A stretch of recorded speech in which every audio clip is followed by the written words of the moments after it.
রাত 2টা বাজে। ঘুমের ঘোরে মনে হচ্ছে কেউ একজন আমার রুমে প্রবেশ করছে। এক অদ্ভুত আচরণ করার চেষ্টা করছে। বুঝতে পারছি না কি হচ্ছে আমার সাথে। কে আসবে এত রাতে আমার রুমে? আম্মু, আব্বু নাকি ভাইয়া? কিন্তু দরজা তো ভিতর থেকে লক করা। তাহলে কে আসবে? কি করেই বা আসবে? ঘুমের ঘোরে চোখ খুলতেই পারছি না। অনেক কষ্টে চোখ খুলতেই দেখলাম একজন লোক পালিয়ে গেল। ড্রিম লাইটের আলোয় আপচা আপচা দেখা যাচ্ছে। ভয়ে চিৎকার করতে মন চাইছে, কিন্তু আমি মনে মনে ভাবলাম এই লোককে, তাকে আমার হাতে নাতে ধরতে হবে। তারপর একদিন আমি ঘুমের ভান করে শুয়েছিলাম। এর রহস্য জানার জন্য আসলে আমার ঘরে কে আসে এত রাতে এবং আমার সাথে কি করতে চায়, এটা আমার জানতে হবে। আর তাই এই রহস্য জানার জন্য আমি একদিন ঘুমের ভান করে শুয়ে রইলাম। তারপর আমার সাথে যা ঘটল এবং যাকে দেখতে পেলাম তা দেখে আমি জ্ঞান হারিয়ে ফেলি। সকালে দরজা খোলা নাড়া শব্দে ঘুম ভাঙল। রূপা, এই রূপা, এখনো উঠিসনি? কটা বাজে? কলেজ যাবি না? উঠে গিয়ে দরজা খুলে দিলাম।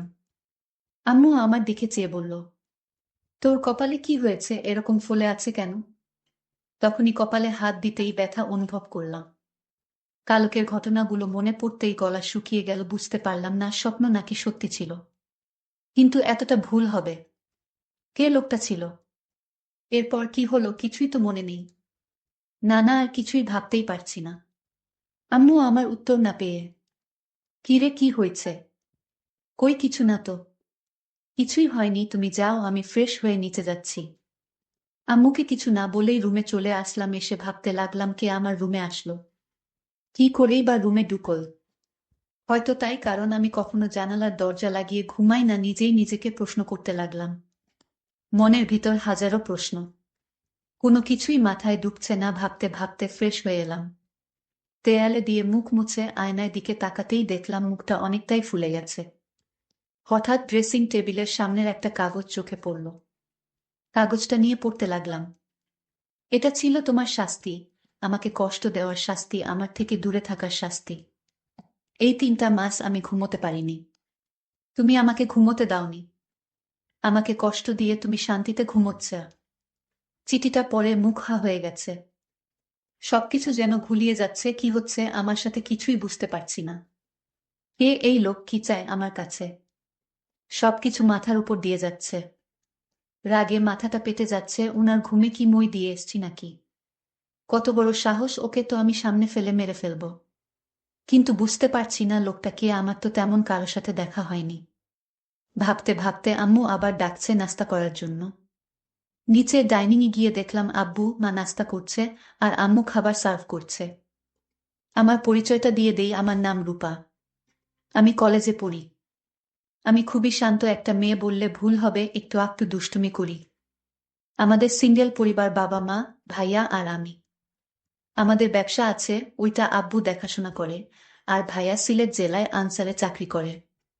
যাই হোক, গিয়ে বসলাম নাস্তা করতে। বুঝতে পারছি না ঘটনাটা সবাইকে বলবো কিনা।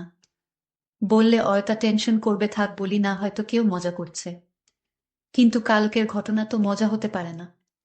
এসব ভাবছি, বাবার ডাকে ঘোর কাটে। কি হয়েছে? না খেয়ে খাবার নাড়ছিস কেন? আর কি এত ভাবছিস? না কিছু হয়নি বলে খাবার খেতে শুরু করলাম। পাশ থেকে আব্বু বললেন, জ্বর এসছে নাকি মাম্মি? এরকম দেখাচ্ছে কেন? কপালে হাত দিয়ে দেখে বলে, না জ্বর তো না। সবাই সন্দেহের চোখে তাকিয়ে থাকে। ওদের তাকানো দেখে ঘাবড়ে গেলাম। আরে আজব, জ্বর আসবে কেন? ঘুম থেকে উঠছি তো, তাই এমন দেখাচ্ছে। কথাগুলো বলে দ্রুত খেয়ে চলে আসলাম। রেডি হয়ে কলেজে চলে আসলাম। বাবা ড্রপ করে দিল। কলেজে গিয়ে আমার বেস্টু আয়শা আর রিফা এর সাথে দেখা হলো। কালকের ঘটে যাওয়া ঘটনার সবকিছু খুলে বললাম। আমার কথা শুনে হেসে বলে, হয়তো স্বপ্নে দেখেছি। কিন্তু সেই চিঠিটা আর কপাল দেখে বিশ্বাস না করার কোনো উপায় নেই। ওরাও অবাক হয়ে ভাবছে কে এই লোকটা। আয়শা খুব মনোযোগ সহকারে কয়েকবার চিঠিটা পড়ল। তারপর একটা গোয়েন্দা ভাব নিয়ে বলল, আচ্ছা রূপা, এখানে 2 মাসের কথা বলছে, মানে 2 মাস আগে তোর সাথে দেখা হয়েছে বা কিছুতে হয়েছে?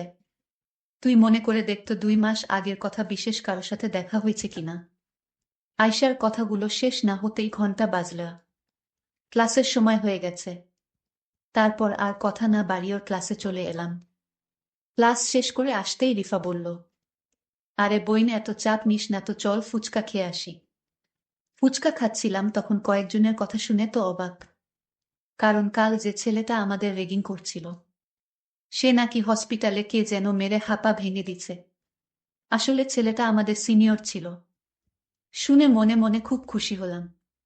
তারপর ফুচকা খেয়ে রিফা আর আয়শা ওদের বাসায় চলে গেল আর বলল এত চিন্তা না করতে। আমিও বাসায় রওনা দিলাম। ইদানিং আমার মনে হলো কেউ যেন আমাকে ফলো করছে, কিন্তু তাকালে কাউকেই দেখি না। সেদিনের পর থেকে ভয়ে দরজা আটকে ঘুমাই। এভাবে দুদিন কেটে যায়। কলেজের ক্যাম্পাসে আয়শা আর রিফা এর সাথে বসে গল্প করছিলাম। তখন আমাদের সিনিয়র জিহাদ ভাইয়া এসে আমার পাশে বসে বললেন, হেই গার্লস, কেমন আছো? আমরা হেসে প্রতি উত্তরে বললাম, ভালো ভাইয়া। তারপর ঠোকঠাক অনেক কথাই হলো।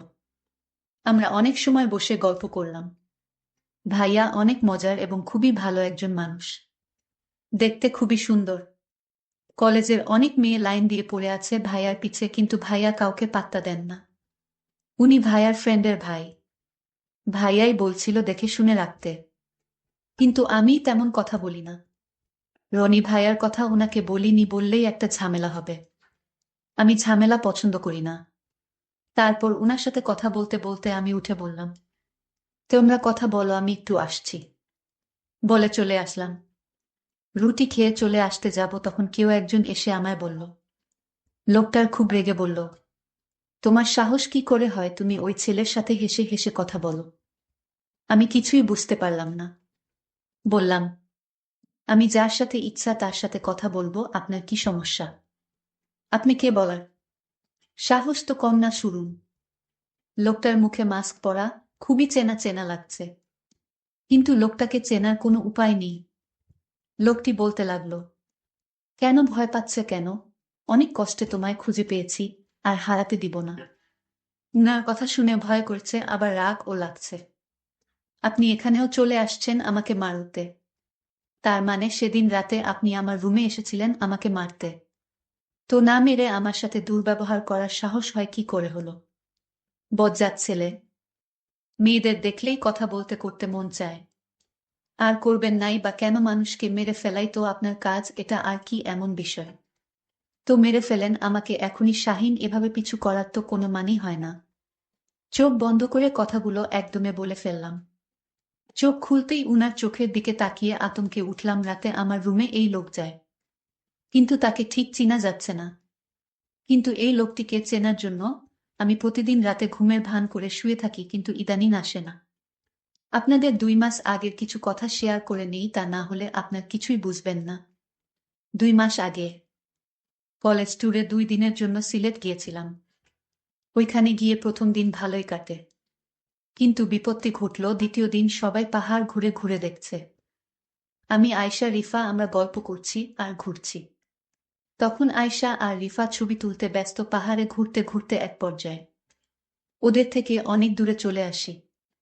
একটা জায়গায় আসতেই যা দেখলাম তাতে আমি অবাক হয়ে হাঁ করে তাকিয়ে থাকলাম। একটা ছেলে হাতে বন্দুক তাক করে আছে, সামনে একটা হাত বাঁধা লোকের দিকে। ছেলেটার সাথে আরো অনেক ছেলে, তাদের হাতে দা ইত্যাদি। এসব দেখে ঘাবড়ে যায়। ছেলেটা একটা লোককে মারল চোখের সামনে। এমন ভয়ঙ্কর দৃশ্য দেখে জোরে চিৎকার দিয়ে উঠি। তাতে লোকগুলো আমায় দেখতে পেয়ে যায়।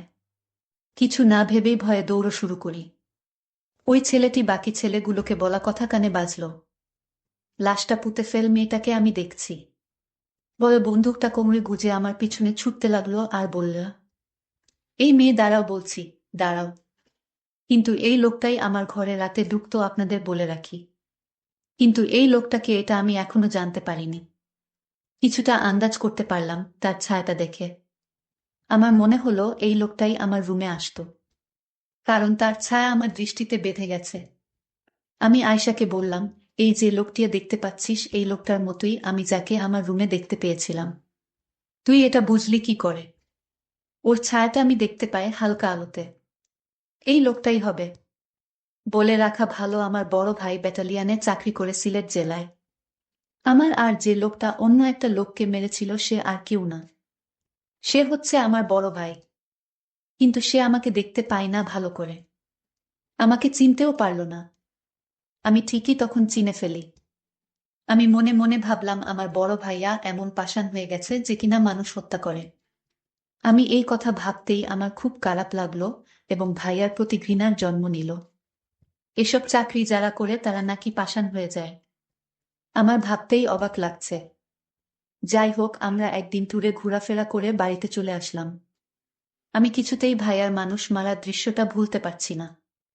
এসব ভাবতে ভাবতে ঘুমিয়ে পড়লাম। হঠাৎ আমার রুমে পায়ের আওয়াজ শুনতে পেলাম। আমার কপালে কে যেন হাত রাখল। 2 দিন ট্যুরে থাকায় তেমন একটা ঘুম হয়নি আমার, আর তাই বেহুশের মতো ঘুমাচ্ছিলাম।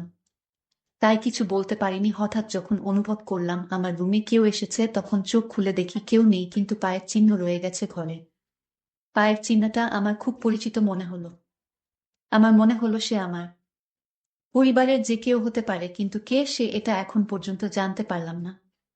আমি এই কারণে শান্তিতে ঘুমাতে পারি না। এটা কি আমি স্বপ্ন দেখি নাকি বাস্তব, তাও বুঝতে পারছি না। আমি এখন থেকে ভাবলাম আজ থেকে সারাদিন ঘুমাবো, সারা রাত সজাগ থাকবো। মানে ঘুমের ভান করে থাকবো আমি তাকে হাতে নাতে ধরতে চাই। সে কেন আমার ঘরে আসে, আমার কাছে কি চায়, এটা জানার জন্য আমার মনে একরকম হতাশা তৈরি হয়ে গেল। আমি আমার পরিবারের অর্থাৎ মা, বাবার সাথে বিষয়টা শেয়ারও করতে পারছি না। শেয়ার করব তখন যখন এর রহস্য আমি জানতে পারবো। তো পরের দিন সকালে কলেজে গেলাম, তারপর আয়শার সাথে আজ রাতের ঘটনাটা শেয়ার করলাম। আয়শা আজ রাগান্বিত হয়ে বলল, দুরু তুই কি বলিস, এসব স্বপ্ন বাদ দে। এগুলো শুনতে আর ভালো লাগে না। এগুলো স্বপ্নেই হয়, বাস্তবে হয় না। আয়শা, তুই যাই কস না কেন, তুই দেখে নিস আমি 2-3 দিনের ভিতরে আমি তাকে হাতে নাতে ধরব। তুই ওয়াট করো। তারপর কলেজ থেকে বাসায় ফিরে শুনতে পেলাম আমার ভাইয়া বাড়িতে আসছে, কারণ 4 দিনের ছুটি নিয়ে আসছে। আমার জন্য অনেক গিফট নিয়ে আসছে। আমি বাড়িতে প্রবেশ করতেই আমি ভাইকে দেখি দরজার সামনে দাঁড়িয়ে আছে। আমি কাছে গিয়ে বললাম, ভাইয়া কেমন আছো? কিন্তু মনে মনে ভাইয়ার জন্য ঘৃণাও কাজ করে, কারণ ভাইয়া এখন মানুষকে মানুষ মনে করে না। যাকে থাকে ধরে মারধর শুরু করে দেয়। এটা তো আমি ট্যুরে গিয়ে দেখতে পেলাম। কিন্তু ভাইয়ার শরীরের একটা পারফিউমের গন্ধ পেলাম। আমার রুমে রাতে যে আসতো তখন একই পারফিউমের গন্ধ পেলাম। আমার যেন ভাইয়াকে সন্দেহ হতে লাগলো। কিন্তু ভাইয়া আমার ঘরে কেন আসবে? আবারও মনকে প্রস্তুত করলাম, রাতে ঘুমাবো না। আমি ঘুমের ভান করে থাকবো, দেখব কে আসে আমার রুমে এবং কি চায় সে। ঠিক প্ল্যান মতো আজও ঘুমের ভান করে শুয়ে রইলাম। রাত যখন প্রায় 2টা বাজে তখন আমার রুমে জানালা দিয়ে আমার ঘরে প্রবেশ করলো। আমি চোখ বুজে রইলাম। তারপর ধীরে ধীরে কাঠের পাশে বসল। আমার গলায় 2 লক্ষ টাকার স্বর্ণ দিয়ে তৈরি আমার গলার হার। যখন লোকটি আমার স্বর্ণের গলার হারে ধরে চুরি করে নিতে চাইল, তখন আমি ভয়ে কাঁপছিলাম, কিন্তু সাহস করে নড়াচড়া করিনি। তখন লোকটি হাতটা টান দিয়ে ছিঁড়ে পকেটে নিল, আর তখনই আমি তার শার্টে ধরে চিল্লাতে লাগলাম, চোর চোর, কিন্তু সে আমার মুখ চেপে ধরল। তারপর লোকটার মুখের দিকে তাকিয়ে দেখি সে আর কেউ না, সে আমার বড় ভাই তুহিন। ভাইয়া, তুই আমার রুমে আমার স্বর্ণ চুরি করতে আসছস? জি ভাইয়া। তোকে ভাইয়া বলতেও আমার ঘৃণা হচ্ছে। তখন ভাইয়া বলল, আরে আমায় কিছু বলতে দে বোন। আমি ইচ্ছা করে চুরি করতে আসিনি। তুই তো জানিস না আমি চাকরি করে মাত্র 15,000 টাকা পাই, আর সেই টাকা তো আমার বাড়িতে পাঠাতে হয়, বাবাকে হিসাব দিতে হয়। আমি একটা বড় বিপদে পড়ে আমি তোর স্বর্ণের হার চুরি করতে বাধ্য হলাম। কি বিপদ ভাইয়া? শোনো বোন, আমি তিলককে মেরে ফেলি, আর তাই আমার চাকরি নিয়ে টানানাটি শুরু হয়েছে। উপরের স্যার বলেছে যদি তুমি 1 মাসের মধ্যে 2 লক্ষ টাকা না দিতে পারো তাহলে তোমার চাকরি থাকবেন। কিন্তু এই কথা যদি বাবা শুনে তাহলে বাবা স্ট্রোক করে মারা যাবে। আর তাই আমি কাউকে জানাইনি। আর তোকে বললে তো তুই বলে দিতে। আর তাই টাকা ম্যানেজ না করতে পারায় আমি আমার নিজের ঘরে চুরি করতে আসলাম বোন। এখন তুই চাইলে আমাকে পুলিশে ধরিয়ে দেয়।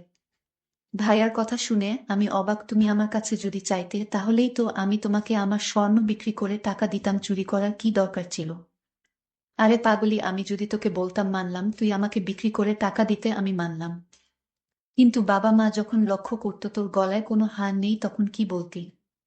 কিন্তু আমি যদি নিতে পারতাম তাহলে তুই এবং আমার মা বাবা ভাবতো এটা চুরি হয়ে গেছে। ঠিক আছে, বুঝেছি, তুমি এইগুলো নিয়ে বিক্রি করে চাকরি বাঁচাও। ধন্যবাদ বোন, আমি তোকে এর চেয়ে বেশি দামি হার উপহার দিব। প্রিয় বন্ধুরা, গল্পটি কেমন লাগলো তা অবশ্যই কমেন্ট করে জানাবেন। ধন্যবাদ।